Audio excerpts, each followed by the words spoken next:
Hey everybody, it's the Trout, and welcome to another episode of the Trout Show. Thanks for watching, and I hope you're having a great day. Many of you are probably familiar with this product, which is a CD. Still popular in Europe, not very popular in America. This happens to be the '93 album from Robert Plant, Fate of Nations. It's a great album if you haven't heard it. There's some great songs on there. But before that, we had different types of ways to listen to music. When I was a kid, and I mean just a little kid, my parents still had 78s, which were big round discs that were made out of hard shellac that played at 78 RPMs on the record player, and they were all in mono.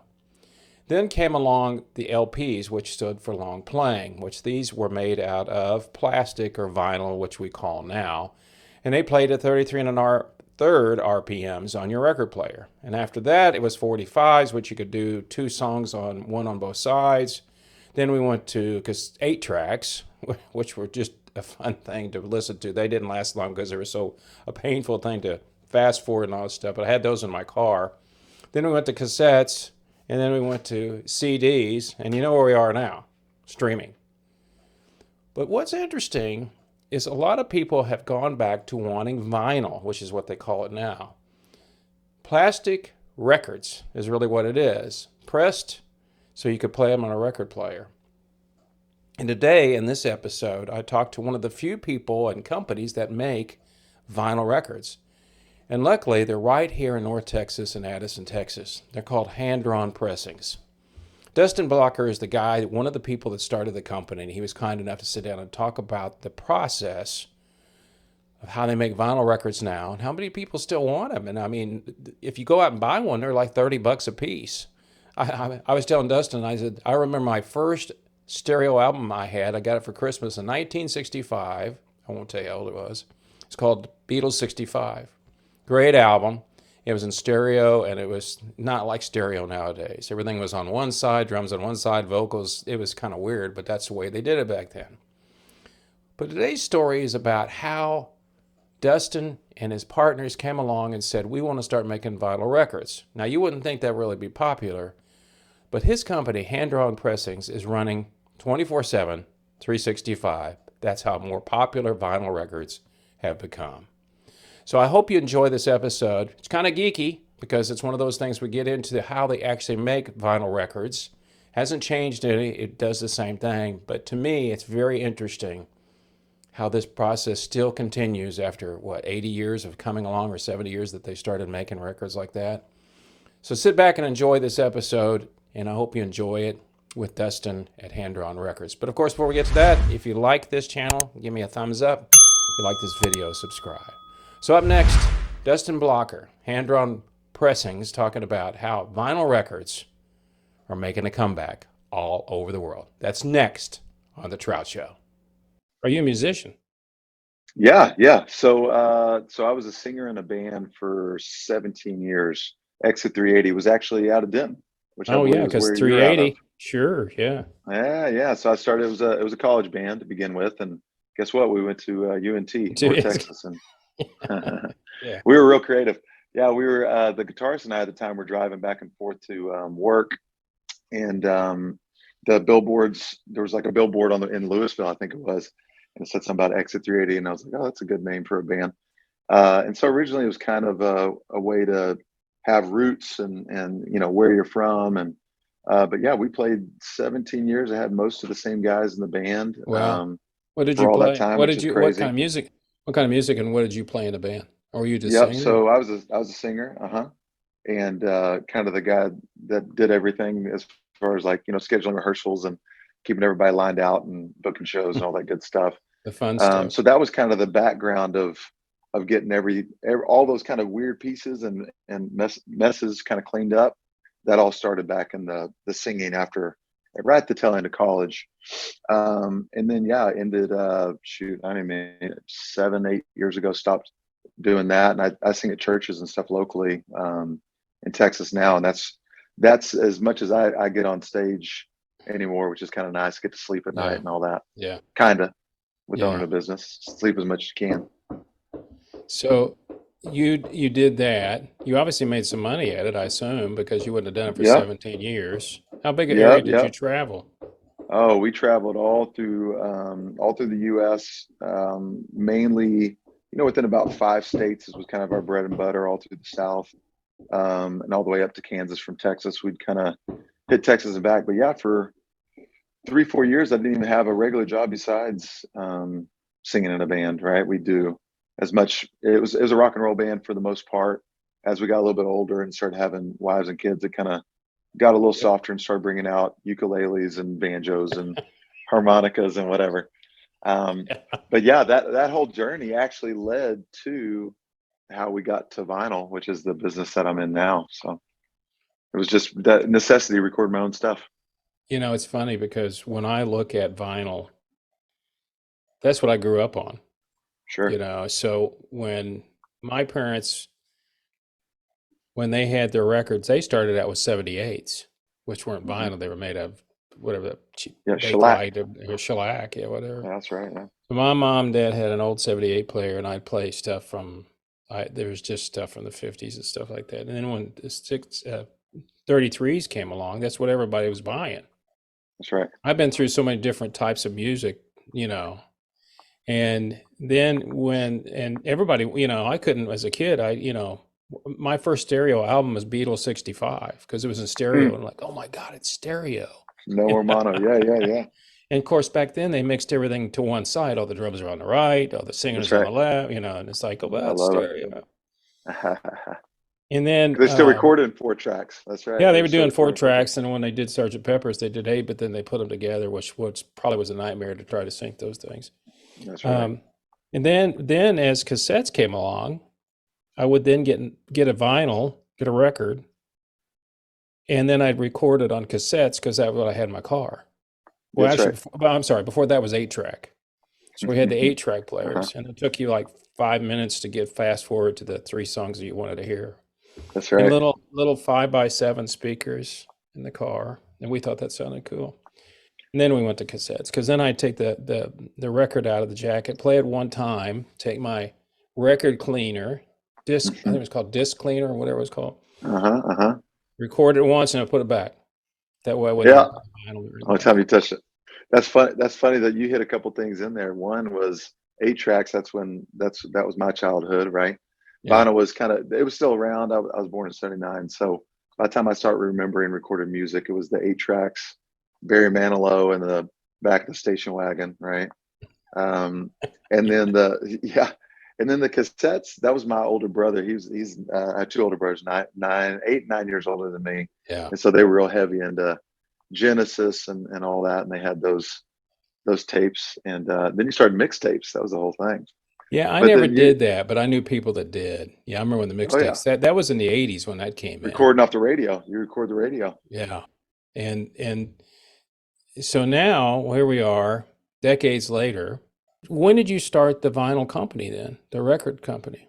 Yeah, so I think I alluded to it a little bit earlier. So my band, we had 8 full-length releases and a handful of EPs that we recorded. And it was all to CD at that time, except for the last one. I honestly, we recorded it in 2013, released it in the fall, no, in the summer of 14. And I still remember, I honestly couldn't tell you how I got on my radar, but we had been in a band, I had the same band for a long time, like I said. We kind of Hmm. changed styles. Um, and I said, hey guys, you know what we should do? We should record to vinyl. Let's make a side A rock album and a side B a more Americana, folky kind of thing. Because Yeah. we're kind of still dabbling in both.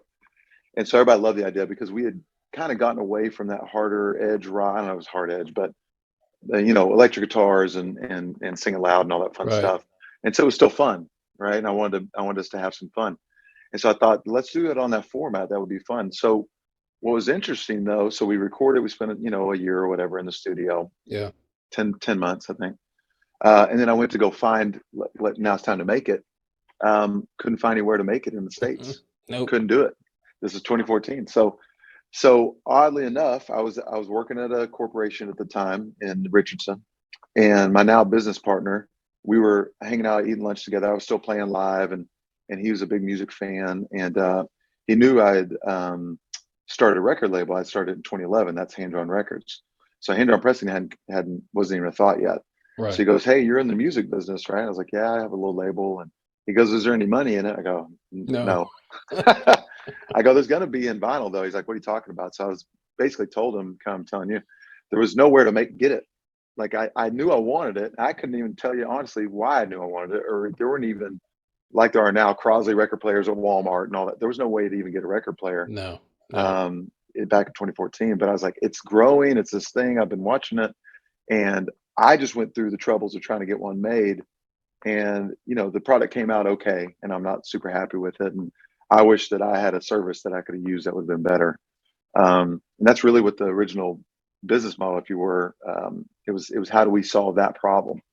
Because there were some plants. I think there was maybe 20 in the world, 15 to 20, if you could figure out how to find them Yeah. in the world at that point. Yep. Um, and so we just kind of went on this odyssey of searching to try to figure it out. And that was 2014. We became partners at the end of that year. 2015 was brokering, putting together a business plan. In 16, I was going out to engineers, looking up how records were made, what was a record pressing technology, calling up Yeah. people saying, "Hey, can you make one of these?" And kind of going real deep into it all. And then a German company posted in early 16 that they had made the first manual record presses in 30 some odd years. And so I go, okay, fine, done, business plan, let's go. So start putting together a business plan with, like I said, my business partner, and we go, Right. okay, what's that going to take, and people, and all that stuff, and what's the cost, and we had pretty much finished out what the financials would be on that, and then a Canadian company, who's what we went through, said they had an automatic one. So I found literally in the deep web somewhere a website with a 3D rendering of what the machine would be. So we booked a plane ticket up to Toronto, and flew up there and saw like a Frankenstein, not production model press, but it was making records and nobody was doing anything. It was just making them. And I was like, Yeah. oh, it's possible, Yeah. because everything we had used up to that point was 1960s stuff. There was a guy in town in Dallas, A&R Records, Stan Getz, that had been around since the 60s, literally on Riverside Boulevard, kind of close to Mavs, American Airlines. Right. And he was still making records, and that's who we were using. And we had a bunch of local artists, including myself, that we had all known. And so we were kind of making records with him. And he was busy. I mean, he was running in the summer with no AC in Texas, closing at 2 o'clock in the afternoon because he was Oh yeah. dying, right? Can't imagine why. Woo! But yeah, so we launched actually with the first new record presses in the planet in January of 2017, and it's been wild ever since. So is there, because I remember I've seen videos or not videos, but watching how they used to press. So Right. in Capital, these giant, like Capital and Reaper, all of them had their big giant manufacturing plants. That's right. You could see the thing where it just push whatever that little gobago, vinyl was, and push it down Biscuit. and Yep. biscuit. I knew you had a name for it. Oh Push yeah. the biscuit down and press it out, and then they had the little machine that lathed it off the edge and all that stuff. That's right. So what I always wanted to know, because is there a difference? Because so much of it now, everything's digital now. I mean, recording, Yeah. everybody's recording. There's some people that still want to record analog. I don't know why, but they do. Is there a difference engineering a product that goes to vinyl versus going to streaming? Yeah, absolutely. It's in the mastering. So The you have to have engineering is somebody not else going to. master it. You can't. You have to real like Bob Ludwig, who used to do whatever it was. You got it. Bob Clearmountain. That was the guy that, because I had a CD out in '94 Hmm. and I'd send it out to mastering company. So they have to know how to master for vinyl. Yeah. So these mastering companies now, it's pretty cool. So I get to go to all these different like mastering camps and go to Nashville and hear from these guys. And basically, the nuts and bolts is CD, you master it one way, streaming, you master another way, digital downloads another way, and it actually breaks down even by platform on the streaming. So they will Uh-huh. master for Pandora differently than Spotify, different than Yeah, I do know YouTube that. Music, and all that. Yeah, Yeah. yeah, And then vinyl, though, the best thing is they have the most space. So digital mastering, as you know, is a lot about compression. So like the loudness wars of CD was how loud can you get a CD, and it's all about compression and getting it real loud without clipping and all that. Vinyl is a lot different. So it's more in the craft side of it, so you have a much more space to use, but that all contingent about how long your sides are. So if you go back and you were referencing earlier, kind of the heyday of vinyl, the 70s, let's say, the album format, there was a reason that your rock tunes were track one, track two, track three, and then ballads started coming in 4 to 5, and then same thing on the other side. That's actually because of the way that intergroove distortion works on a vinyl record. Oh, wow. I As you didn't get know that. closer to the center, yeah, you have less space. And Yeah. so you're more apt to distortion regardless of what you do. And so now it's kind of a teaching all these artists now that are on the digital front. Hey, how you put your track listing together is wildly important. Also, maybe more important is how much side time per side that you can fit on a regular 33 RPM 12-inch record is going to be contingent upon, right, how much time you have. So, you want to 22 is like, should be It's your going to say around max. 20 minutes. I remember that. hmm Yeah. 18 is like, now the cutting engineer, which is, I'll get to that in a second, cutting engineer can like max you out. Like you want DBs to be cranking and you Right. want it real loud. Yeah. Less time per side, they can get you whatever you want. The more time per side, it's going to get quieter. Then on the manufacturer side, we get complaints, hey, this record's really quiet next to this other album. It's like, that's not how vinyl works. It's not CD, Yeah. right? They are standalone units. And that's why a lot of receivers, even for that you're going to use for your vinyl decks, don't have it by numbers. It's just a slider, etc. Because it shouldn't really matter that it's 30, -30, Right. 10, Right. 5, Yeah. whatever. Because it's just how loud that record should sound.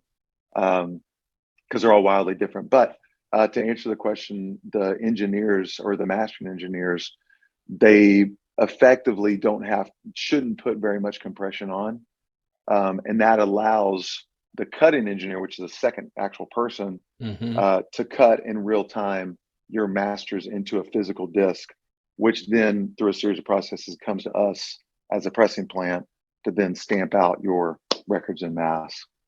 Now, don't you get I don't know what it's made of, a metal plate, the Yep. master? It's metal, isn't Yep. there? Some kind of metal. Yeah. Yeah. Yeah. So I'll So walk through. it's a It's pretty cool. reverse. It's a reverse. So when you pour it in, Yeah, you it got it goes right. into the grooves. Yep.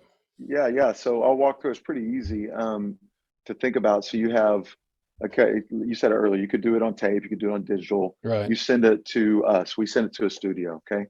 The studio has a cutting engineer. They have a huge lathe, and it looks like a record player basically in the Yeah. middle with a huge stylus. It's cutting into what's called a lacquer. So a Mm-hmm. I know lacquer about. is a Yeah. steel plate, and then they pour kind of the way they make chocolate right over candy bars. Lacquer drips over it, and then it makes it and forms it.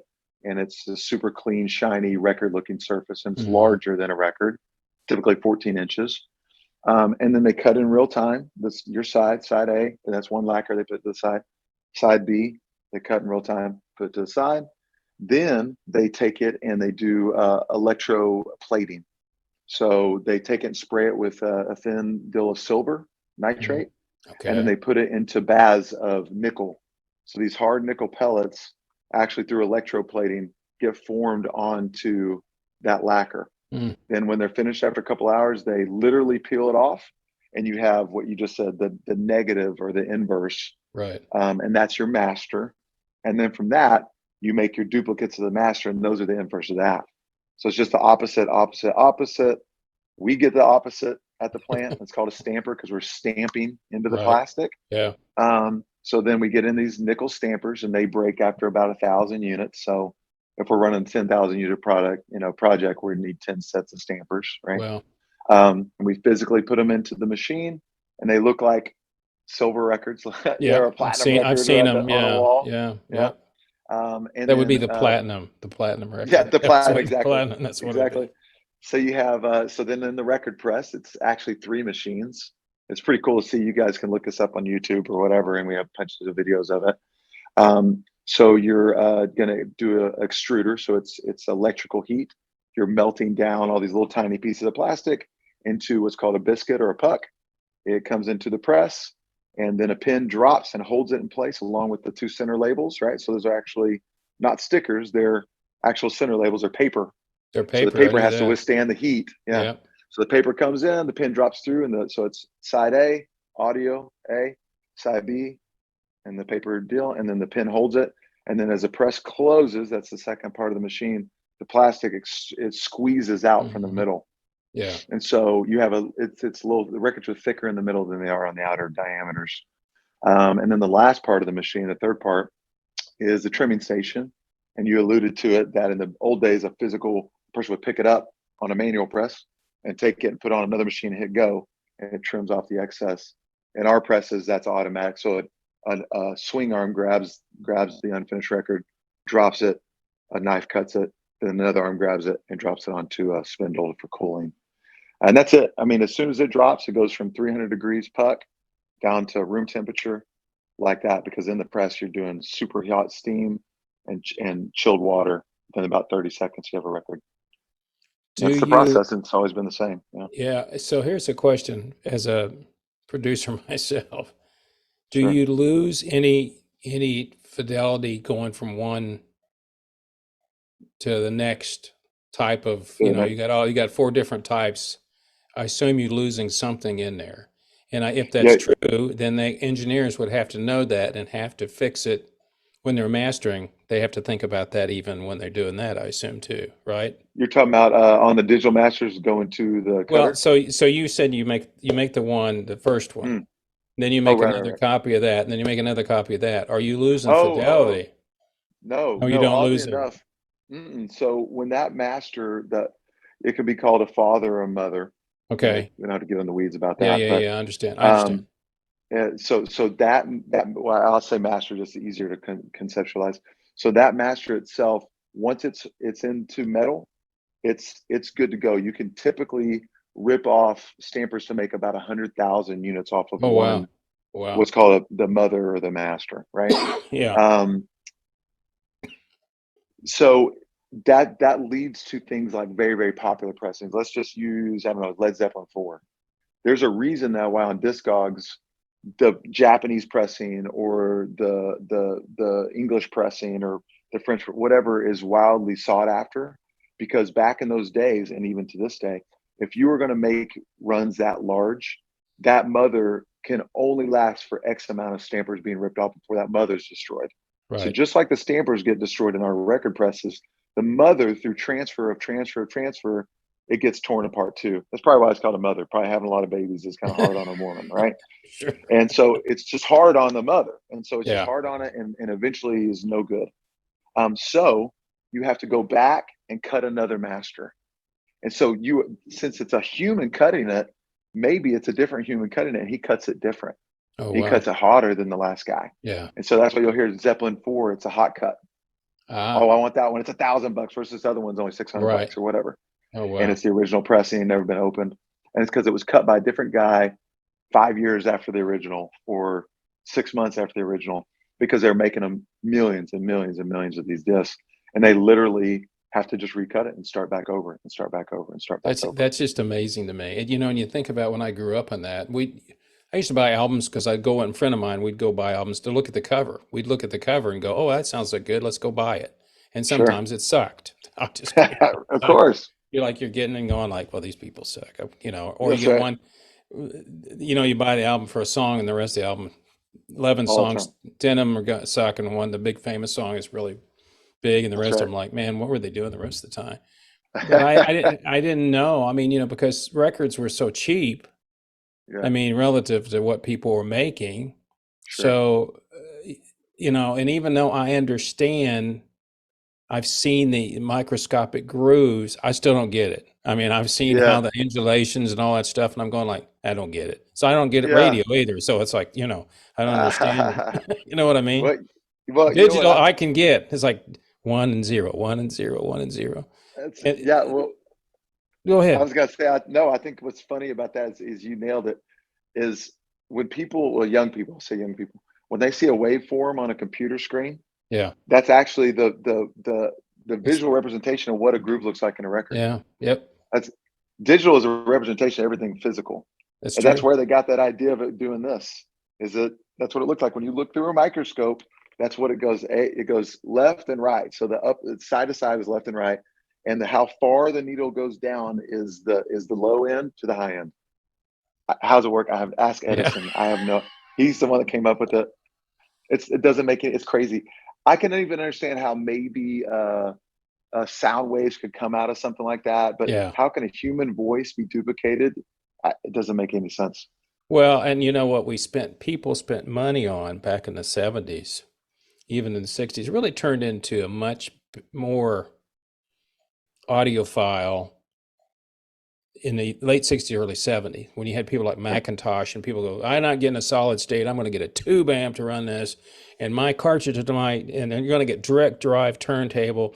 And you're going to have a That's right. cartridge that's like $3,000. And that thing, if you just breathe on it, it's going to move because it's just barely like, and we That's used to right. spend hours arguing. I knew that's how I got started, to be honest with you, started reading specs. Mm, Well, in Flutter, 20 to 20,000, all that stuff, because, back then it was a big deal. Like, oh my God, it's got, whatever it is. And you're like, look at this. And of course, then the equipment had to meet the criteria, but that all changed when digital came out, yeah. because then Yeah. it all changed and you had people going, well, it's too harsh and all that stuff. I asked one time, when CDs came out, I went to a producer one time. I said, "All right, how close is this to the original recording?"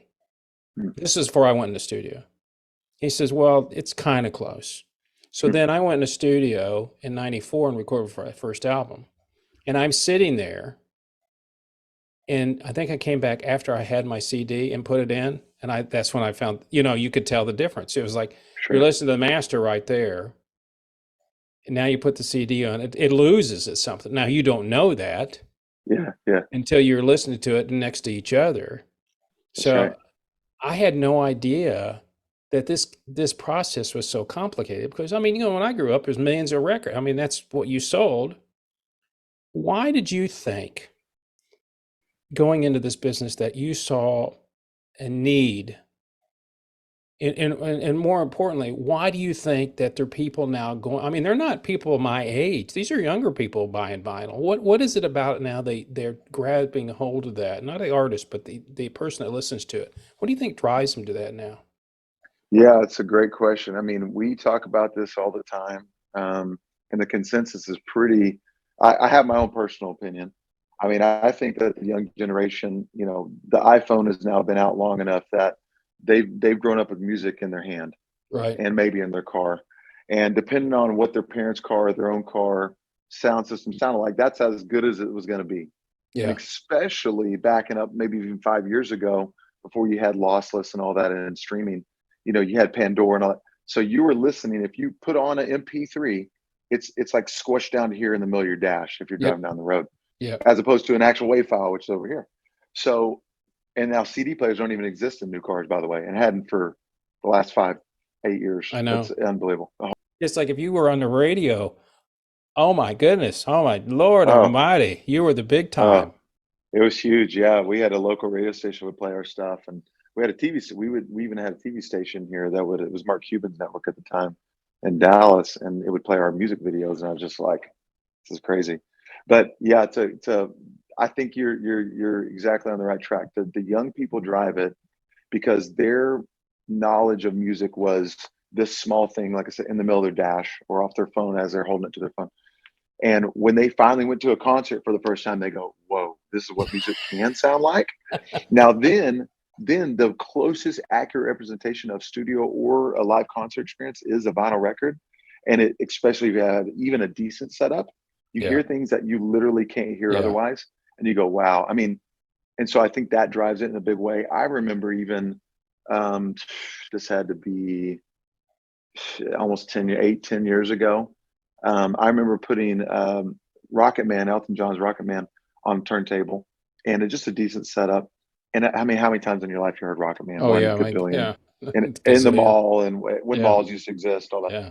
And I still remember hearing his foot on the foot pedal, of the piano. I was like, oh, never heard that. I I never heard heard that cymbal before. work and rides. I never even knew were in the song. Never, Yeah. I never knew they were even in the song. Yeah. Um, Because and you so you could just, actually, I remember and that was 1972, I think. Yeah. when Roy Orbison brought out his last album before he passed away, and he had a song on there called Mystery Girl. This is like '85, I think, around that time. It was on CD. And It was written by Bono. Hmm. And I could actually hear, now this was on CD in my car, but I could hear, and that's because I picked it up as a guy that does all this stuff. I could Yeah, hear the tape machine come on, the hiss of the tape machine, yeah, because my first record was recorded on tape at yeah, 30 IPS, yeah, and I said to my yeah. producer, I said, that was back when you had a lot of pen. We converted it to digital, but he said, yeah, we're going to 30 inches per second. And at that level, you don't need much Dolby because it just goes So, away. so the record label side of it, we've kind of pushed pause on it the last couple of years. That we run around the clock, 24 hours a Yeah. day at the plant, and so there's really not enough time to do other things. But which is great. It's not a problem. It's just the way it is. But when we first started up, when we first started the plant side, we were still working with a lot of artists, and so we did three compilations, and we called them analog sessions. And it was the coolest thing. We recorded. It's not there any longer in Deep Ellum, called Fairlog Studios. And it was an all analog studio. The computer, I think there was a computer there, but it was used for email or something. And so we bring in all these bands.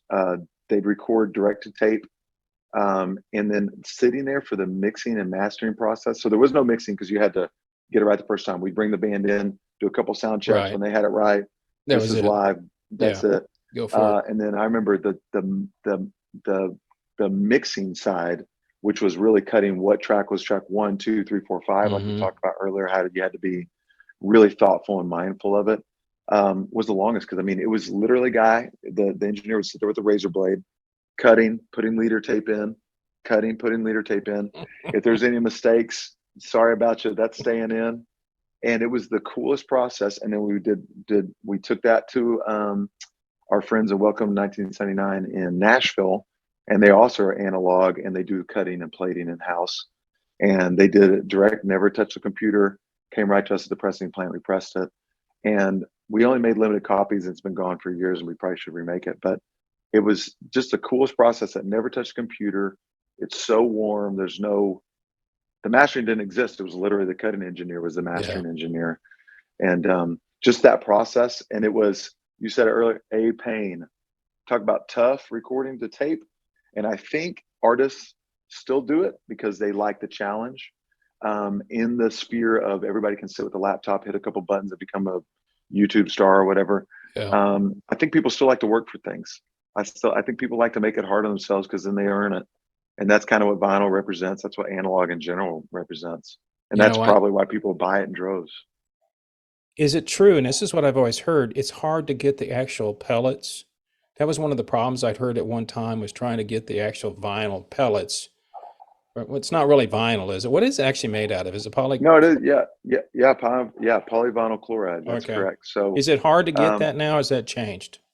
no, it's not hard. And as the business has grown, it's roughly 14% of the music business now. I mean, it's a large, it's a a That's billion and a bigger. half dollar industry. Yeah. Which 10 years ago it was I don't know, 100 million maybe or something. So it's a big segment. And so you have compounders. They're called compounders that make PVC. PVC is it's a durable plastic. It's the pipes in the ground. It's wall coverings, roofing materials, Right. um, uh, uh, the things that go around wires typically in your house is all made of Yep. PVC. So there's a lot of compounders out there. The difference is the compound we use uses a lot of waxes and olefins. So it's because it has to be very smooth and lubricant as it Hmm. goes through the press, so it doesn't make surface noise. And so the technology with that has actually grown exponentially in the last since we started. Meaning, like you want a translucent red record, or an opaque red record, or a completely clear, looks like glass record, versus a black record or a natural record. They all now can sound the same because the compound has gotten so much better because these providers that are very, very specific to the vinyl industry make some really good stuff. So they basically went what, and I'm not a compounder, but what they've told me is kind of went to where paint for cars.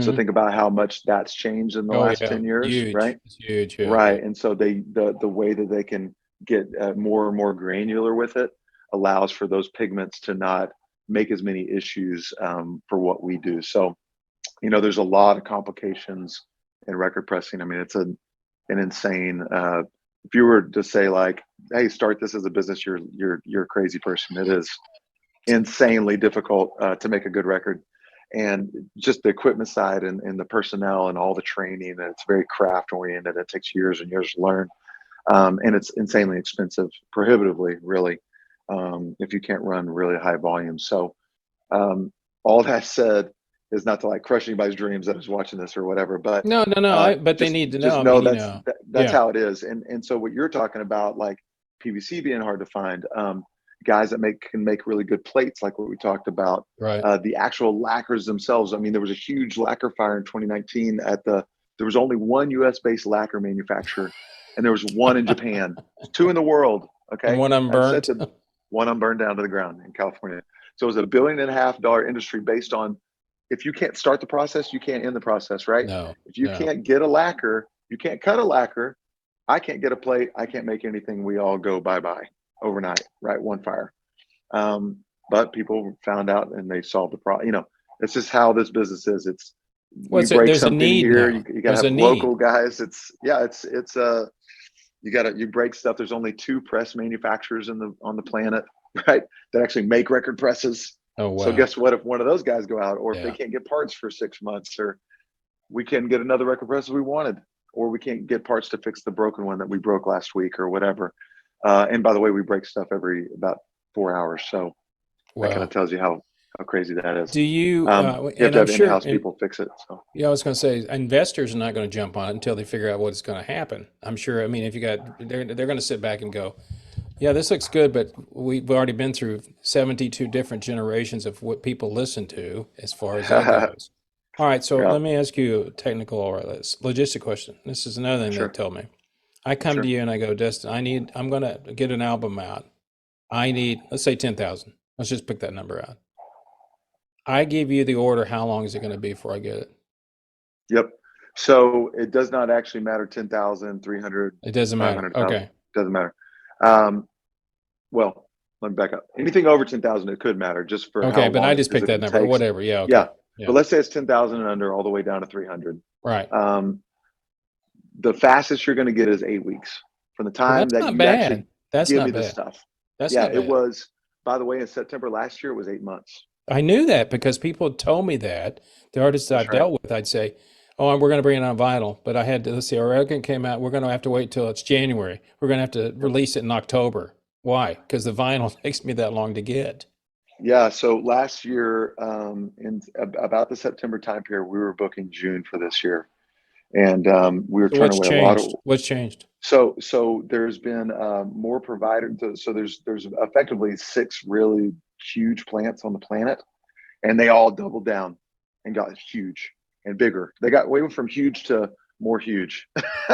And so what's thankfully happened is the majors, which is Adele, Taylor Swift, all those really big bottleneck things, which has always had their orders there. They were also parsing their orders out everywhere they could go.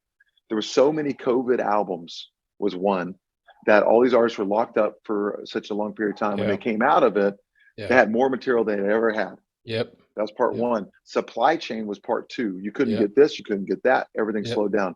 I Yep. broke something. I couldn't get cardboard. I couldn't get PVC. Whatever it was all an issue during this time period as well. So coming out of that time period, it just absolutely exploded. And the demand went so far through the roof, and nobody had the answers for it, that everybody on the planet was 8 months, 6 months, 8 months, Well, 10 months, a year. And then what happened in about the December, January time period, January this year, December last year, some of these really big plants started finally opening up more lines of mm, production. hmm So then the majors could funnel those really huge jobs that were clogging everybody up through them. Also, everybody overbought this time last year because they couldn't get records in time. yeah. So whereas our average order value was like 1,000 units, Right. all of a sudden it jumped to 5,000. So Wow. now we physically 1,000 units takes us 10 hours on one press minimum, right? So 10 hours of physical time. So guess what? 5,000 is 50 hours on one press, and on Gotcha. it goes. Yeah. Yeah. And so you can't speed it up. That's as fast as it is, Yeah. and that's how long Gotcha. it takes. Yeah. And so you have all that. Everything on the back end of the pressing is still hand assembly. So we have 35 employees here, and we have two full-time packing teams. So for 18 hours a day, all they do is pack records by hand. They quality check each album by hand, right?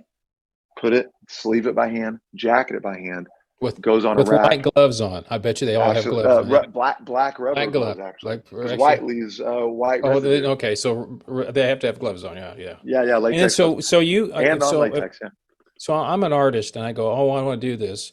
First off, yep. it's not cheap. Well, I mean, it's easier for people with stuff No, on Spotify because you can do it yourself, right? Unless you're that's right. big timer and you get your own producer and all that stuff. Sure. Um, but the other thing about it for me is the fact that looking at it, people want the vinyl, but I look at it and go, okay, so I come to you and I go, I got an album. Here's my album art. I assume you can do everything for a person, for an artist. I mean, you probably have access to your printers and all that stuff because when you get that, you got to put it in the sleeve. You got to put it in one Yeah. sleeve and then put it in the album. Then you got to shrink wrap it. I guess they still Yep. shrink wrap them. That's So, exactly so right. I assume that when that artist comes to you, you can do it all for them, or at least job it out and get everything from You A to got Z. it. Okay. Yeah, yeah. So we so it's changed over time as well. So we start off as just solutions based. Like we'll take the whole order, we'll figure out what all the behind the scenes stuff is, and just give you the finished record, right? We found that over time that especially smaller independent artists like to be involved in the very deep particulars when it comes to their jackets, their printed inner sleeves or inserts. So we actually now, and this has been about the last 12 months, we don't let them. We just say, hey, here's the best printers we know. Use these Okay. guys Right. because you will be happier dealing directly with them because you going to us and saying, oh, I don't, is this really the right red? I don't Yeah. know. What's the spine? What's the Yeah. font supposed to be? Then I have to go to the printer, talk to the printer, Yeah. come back to you, talk to you, go back to the printer, back and Right. forth we go for the amount of legwork and back and forth can be frustrating. So we find that it's been a lot better that we just say, hey, artists, here's these printer options in the US. There's only three of them anyways in the whole US or North America, not even US, in North America. And here's where you go, right? Oh, Um, wow. and so then they go to them and they work it all out. And we just say, when the jackets are here, we know we can actually press the record. The audio is much simpler because typically it comes from a professional audio engineer, Hmm. and then we send it right off to a preferred cutter. So there's several cutters in the U.S. We use that one I mentioned earlier in Nashville mainly when somebody just comes and says, "Hey, here's some digital files," because we Right. work with them daily, and so Yeah. any issue we can bounce it back and forth. We do, I don't know, a couple dozen jobs with them every week that can bounce back and forth. This didn't get approved. Resend us this. Hey, this is approved. Send us more. So it's just ease for workflow on that. But there are a lot of really amazing cut engineers that just have literally a lathe in their studio, and then they send it to a few plating houses. There's 5 plating houses in the U.S. that actually do those plates for us as pressing guys. Right. So all that said, usually the audio will take on just to give us your files. We'll take care of it. Printers, we let them do it. And then the center label, that paper center label in the middle, we Hmm. actually have a proprietary thing that we sell it to other plants because it is paper. We find it's kind of a crazy archaic process. When we started, you get a center label and you would have to bake it literally in an oven, okay, like a easy bake oven, okay, Wow. over on the side Yeah. to cook out the moisture so that when into your record press you wouldn't burn it and it wouldn't explode in the record press. It would literally break apart like this and stick to your stamper. You'd stop, clean off the stamper, Wow. and get the That's next one just in and so, do it it's again. amazing to me. And so we made some bakeless proprietary ones that we sell to other plants, and they literally take them out of the box and go put them in the press, and they go. So I assume They the don't heat change is what color. adheres it to the Yeah. record. It didn't have Yep. to have Yep. adhesive on it, just the heat. No adhesive at Cast. all. Exactly. It just sticks on there because of the heat. It gets melted into the plastic. And so when we have discards, we actually recycle. So it's all post-industrial recycling here in-house. So anything that doesn't pass QC and any excess flash, like when you talked about the cutting table, the Yeah. excess that hits the ground, right? Yeah. That gets reground back up and goes right back into the Back record into it. press. Yep. All right. What's your goal now? I mean, you're already running 24/7. Just, Yep. So, well, crazy I enough, mean, I we assume, actually, let me ask you this real quick. So I yeah, assume the yeah, yeah, big labels have yep, their own companies they go to.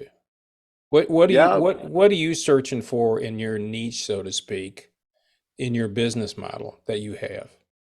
yeah. I mean, sadly, we have one quick thing we have to address, which is it's not quick. It's going to be painful. We have to move in like 18 months. So, Wow. this operation we built over all these years is just the way that the landlord's moving things around. So we have to take all this stuff, which is not like you take it out of the wall and plug it in somewhere else. I can It imagine. is, oh, it's huge. So the infrastructure and the whole thing. So the cool part is we get to re-envision the next home and rebuild and do all that stuff. We'll continue to run here while we're building the other place and then swap it all over. So we got a little time to do that, which is actually exciting. So that's been kind of our short term, 18-month vision. Hey, we got to do that.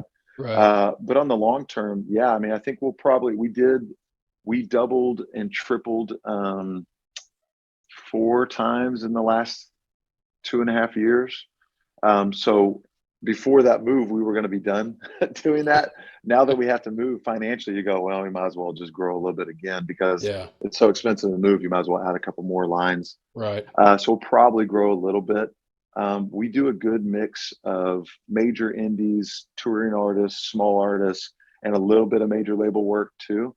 And so it's been a good relationship with everybody. And actually, the majors are really great to work with. They're at least the size of stuff that we do with them. We're not doing the mega stars, right? Right. But we do like healthy runs of things that like I even know who they are, which is I'm gonna be 44, so I'm like, I stopped paying attention a while ago Yeah, I of who the understand. new Yeah. artists are, Yeah. right? Yeah. Yeah. Yeah. Um, Gotcha.